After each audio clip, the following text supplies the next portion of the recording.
Welcome to the Industrial Talk Podcast with Scott Mackenzie. Scott is a passionate industry professional dedicated to transferring cutting-edge, industry-focused innovations and trends while highlighting the men and women who keep the world moving. So put on your hard hat, grab your work boots, and let's go. All right, once again, welcome to Industrial Talk, the #1 industrial-related podcast in the universe that celebrates industry professionals all around the world.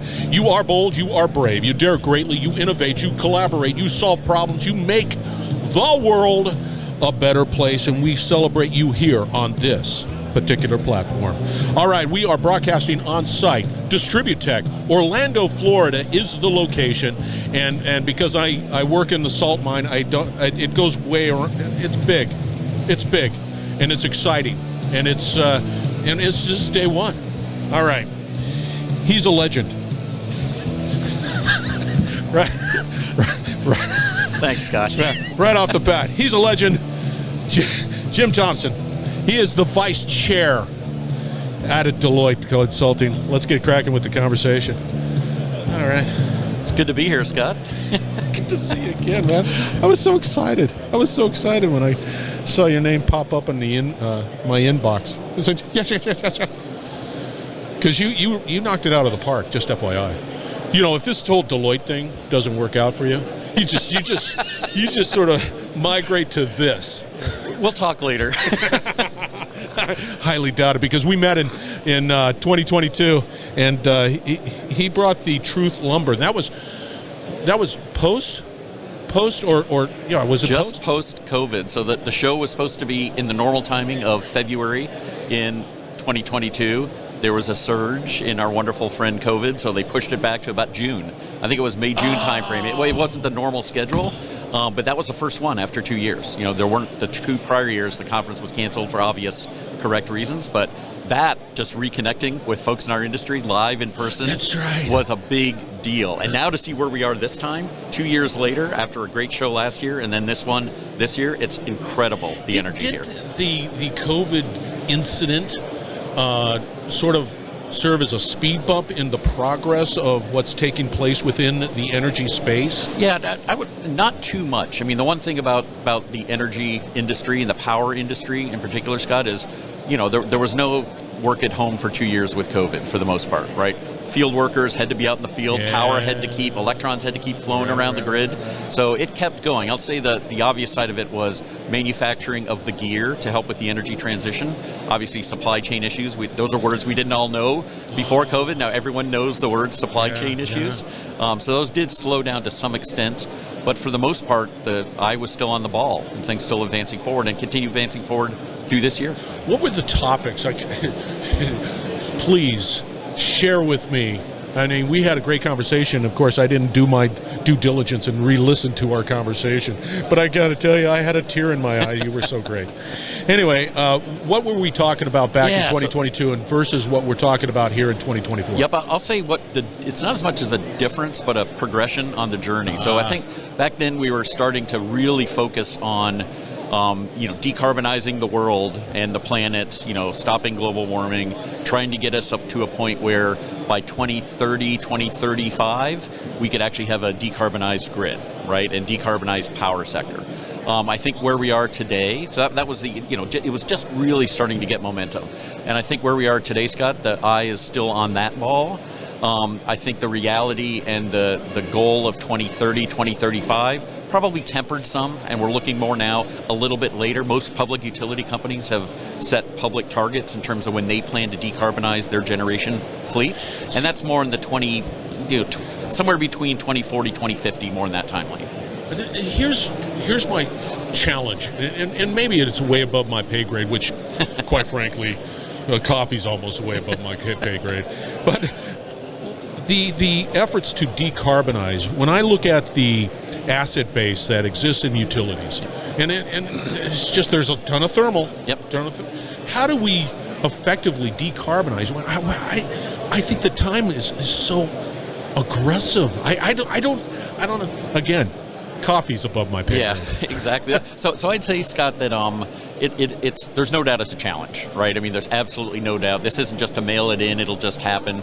I think some of the public, big people in industry have stated, look, the fact is by 2050, to get to where we need to by 2050, we're going to need 3 times the amount of electrification that we have today in the US. So 3x. So imagine in the next, whatever it is, 25 years or so, the goal is to take all of the existing carbon-based generation out, replace it with renewable generation, and add 3x that amount to support electrification of buildings, EVs, fleets, the world, right? I mean, it's an increase in electric. 3x. So you just think about that challenge. Now, I'll say this, Scott, the cool thing is that nobody embraces a challenge like the power industry. Nobody loves a good challenge. And so everyone's all in it to win it with this, but it's more of a compact between customers, regulators, government, utility companies, everybody, right? Has to be in it together. Do you think regulators are on board? I mean, do you think that they're nimble enough to be able to see it, and to experience? I mean, since I know a couple of regulators, I'm going to give my truthful answer, and they would back me up on this. I think, regulators are in a spot. Their primary role is to look out for the consumer, right? For the most part, exactly. Right? They need to make sure that consumers are able to afford electricity or gas or water to their home. But just talking about electricity here at this conference, I think there's a natural 2 sides of a coin. In order to get to where we need to with decarbonization, you need a lot more investment in the grid and the solutions that control the grid. And whether it be wind or solar, obviously, and all the other potential generation sources that are clean, green, you need that. To do that, that takes money. How do utility companies get money? Yes. Through customer rates. Yes. So regulators are in a little bit of a quandary, I put it, right? Because on the one hand, they know that the push for getting the planet to a better place is real. And they understand that. However, they can't triple, quadruple customer rates over the next 20 years to get there. So it's a natural thing. So that means how do you do it then? You have to look at ways to bring more efficiency to the grid today, maybe take less cost to deliver the electrons that are available today and in the future. There has to be ways that you can I guess, get to a middle ground and understand that it's not all just about building new assets. Right? It's about also how do we use those assets? How do we do energy efficiency for large buildings, for customers to have the overall equation work? Because right now the equation's just a little wonky. That's my technical term for it. I'll give you an example, a real life example. When I was a transmission lineman, and we were talking at that particular time in Southern California, the service territory, is that how do we reconduct our transmission assets? You know what they're having the conversation? That was more than 5 years ago. Let's put it that way. Don't ask me. They're still talking about that because we need to push. We need more. We do, and I think that another challenge, obviously not an insurmountable challenge, but the historical permitting and interconnection queues. That's simply a problem, right? Because you see large offshore wind projects that were put in and proposed 3, 4, 5 years ago that are coming up now, and the economics now for when it was proposed is upside down. And so developers, offshore wind, just using that as an example, developers have a hard time moving forward with the plan that the finances were put in place with certain assumptions 5 years ago, because the cost of everything has gone up. There's, it's been a challenge with the length of the permitting process, getting projects to start in a reasonable amount of time, and then they're upside down out of the gate. So with all this said, we see the challenge. It's so easy to find the challenges because it is a very dynamic dynamics. It's just and how they interact and how they. It's just very dynamic. What are some real tangible solutions that can be sort of deployed immediately? So I do think this, when we think about, and we crossed the point in the U.S., it was called the tipping point for electric vehicles, right? So for EVs, it was always this goal of if new sales of automobiles in the U.S.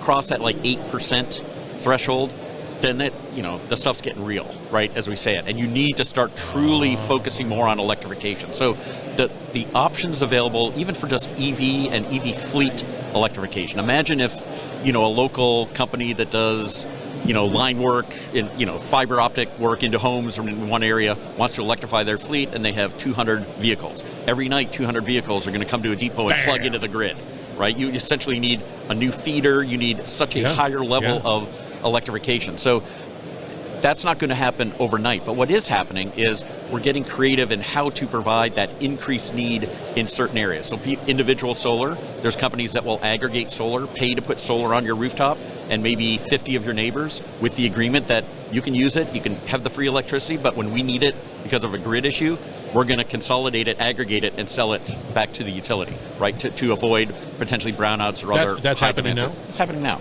So there's new market models that are coming. Again, this is new for everyone, right? Yeah. So we're all looking at new models. I think also the ability to look at the depot example I gave for a fleet.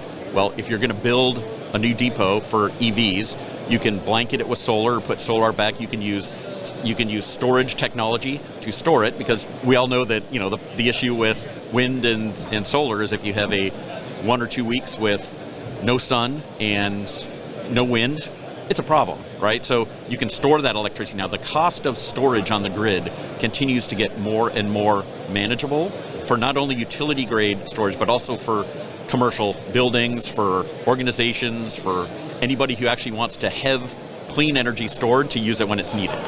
That's a battery. Yeah, battery. Yeah, sorry, battery storage. Yeah, yeah, that's fine. I just want and to there make are sure. other storage technologies Yes. also, but battery's the predominant one.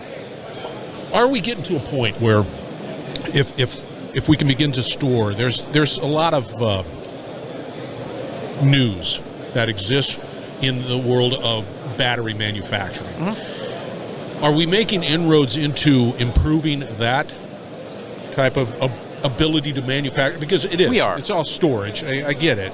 We are. I think one of the challenges in a lot of these technologies, be it solar or battery storage, is the availability of rare earth elements that are required. Right, so a lot of these historically come from parts of the world that right now have issues, and it's a little harder to depend entirely on those supply chains. You don't want to necessarily, in our country here, in the U.S., the idea is to somewhat have more of a domestic supply chain where you can count on component parts, rare earth elements for what you need to build these assets.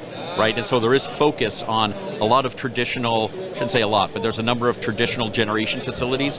As they're retired, they're turning them into wind turbine facilities or turning them into battery component manufacturers, right? And so looking at changing the supply chain to not be beholden to one particular source for everything you need, but look at having a broader ability. And that way you don't run into just everything stopping if your one supplier has an issue politically or something else in the world. Yeah.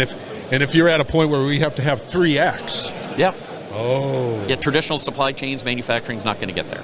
Again, we're talking by 2050, but that, to me, that's right around the corner in this type of transition. It is. And again, it's one of those, you have to be so nimble, because it changes so rapidly. Yep. And we were at PowerGen, which is the sister of this, of course. right? Yeah. And a lot of the conversations were around type of green fuels to feed these thermal units and being able to deal with that. Yep. It's fascinating to me. Yeah, we've never seen this kind of change. I'm older like you, I'll just put it that way, and there hasn't been until 45. the last. I'm 45. I might be a decade older in that bit, but we've never seen this kind of change, right? We've seen technologies come in and change a little bit when the advanced metering first came in a big way with the ARRA grants back in 2008-9 in that time frame. That was a big change for utilities, right? Trying to get those funds and invest it for new metering solutions that are safer, don't have to have manual meter readers walking through yards and everything. So that was a change, but that's like a drop in the bucket compared to this change. It's nothing. And I remember vividly when we were talking about smart metering at that particular time, and it was like, no. You mean you can just sort of pull that information from that meter and then be able to and then it does this and that and you can do it? Yeah. No way. Yeah, and then you think that's, to me, I mean, today that's just table stakes, right? I don't say we don't, there's so much, whether you call it the next gen AMI or AMI 2.0, advanced metering infrastructure 2.0, there's a whole new generation of technologies to give the customer even more control over plans they want to be on and how they consume at their premise. So there's even though that was, because think about that was, Scott, 2008, 17 years ago, 18 years ago. A lot of those assets now are depreciating and are reaching end of life, because 15 to 20 years is probably the reasonable expectation of life for those first generation AMI meters. So the next generation is going to even be that on steroids. It's going to be even more functionality and benefits for customers. Yeah, but to your point, if we're going to try to get into that transition, that where we need to be, that carbon neutral, that is an efficiency conversation. And you need all of these unique, special capabilities 100%. to do that. 100%, Scott. And I think we might have even touched on this a couple of years ago, but the idea that, we all know this, you know this with your lineman role from a decade ago. We'll just put it a decade ago. The fact that the grid was architected to have a big, gnarly generation point pushing electrons out. The entire equation's changed now, where the idea now is you will have thousands, millions of generation points. Might be single solar on homes, might be wind turbines, might be batteries in EVs that when you plug them in at night can go vehicle to grid when it's needed by the utility.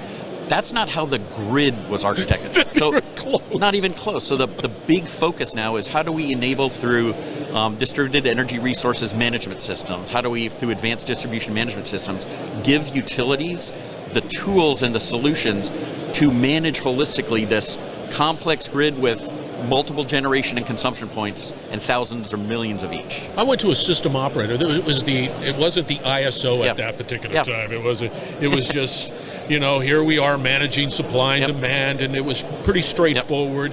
Turn up your output over here. Then all of a sudden we start talking about what we're talking about today, and as a system operator, I don't know how they do it. I don't. And it's changing, right? The game is changing, and there's certain new rules and regulations coming in. So FERC 2222 allows for battery storage to bid into the wholesale market and the grid. There's so many different things that are all positive. It's all with the goal of reaching that energy transition kind of golden endpoint, if you will. But it takes a lot, and every time ideas come up, they have to go through the process to be blessed so they can be put on the grid. Because if you put the wrong thing on the grid, you're going to cause some problems. You're going to hear people complain. Let's say I'm a manufacturer. Let's just say I'm Scott Mackenzie, homeowner, and if my lights flicker and it causes me issues, and I see that doggone light or my clock flickering at me, that bothers me. 100%. So safe, reliable, affordable, secure power is everyone. When we walk in the house, different parts of the world, again, we take this for granted. We are blessed in North America, in the U.S. We can walk in the house and you expect the lights to come on. Parts of the world where I go, if you lose power, it might be out for a week, 2 weeks, more. We get mad if we miss like 5 minutes of the local football game. Tampa Bay Buccaneers, go Bucks. So, that's the world that we live in, but those are the expectations that the excellent delivery of power companies have given us. They've made us assume it is complex, and every day when you flick on that switch, it took to get that electron to be right there is amazing. And we take it for granted. We take it for granted. You're absolutely spot on. But what are you, let's say you and Deloitte are focused on specifically, what are you sort of, what's passionate for you right now? Yeah, I think a big part of what we do, we have the 4 businesses, obviously. So we have consulting, tax, audit, what we call risk and financial advisory. I think across the board, it's working with our clients and supporting them across all those businesses at a time when their journey is in turmoil, in a good way, right? Clients across the board, clients don't need us when things are just going kind of steady state. They need us when things are going really well, or hopefully not as often, but if they go badly. But right now, things are going well, but it's a time for change. So we need to be part of that change with them. So it's just it's an exciting time to be. You guys need to be the Sherpas. Well, run with that. Well said. Yes, Sherpas, because like it. Because it's like I have a problem, and this is so dynamic, I still have to carry on with my business. I got to do that. Yes, 100%. The lights still have to come on every morning. I get on the internet and saying this stuff. That's so. With that said, Jim, Scott, how does somebody get a hold of you? Let's say they're real intrigued with this particular conversation. Yeah, please do through obviously Deloitte.com. They can go down to the industries link and find me on there. Email, contact info. Not my home address, but they'll find me. You never disappoint. Thanks, Scott, very much. You never do. His name is Jim. We're going to have all the contact information for Jim out on Industrial Talk, so fear not. He's a must connect. He's a Sherpa. As you can tell through the conversation, Thanks, he's Scott. touching all points within this really dynamic environment. All right, we're broadcasting from DistribuTech here in Orlando, Florida. We're going to have a lot more conversation coming from this wonderful event shortly, so stay tuned. You're listening to the Industrial Talk Podcast Network.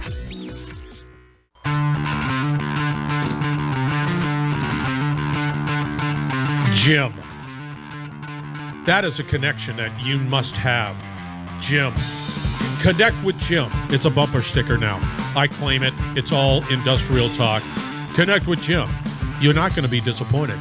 The guy brings just this, let's just say a semi full of knowledge and sage advice within the world of power, utilities, renewables.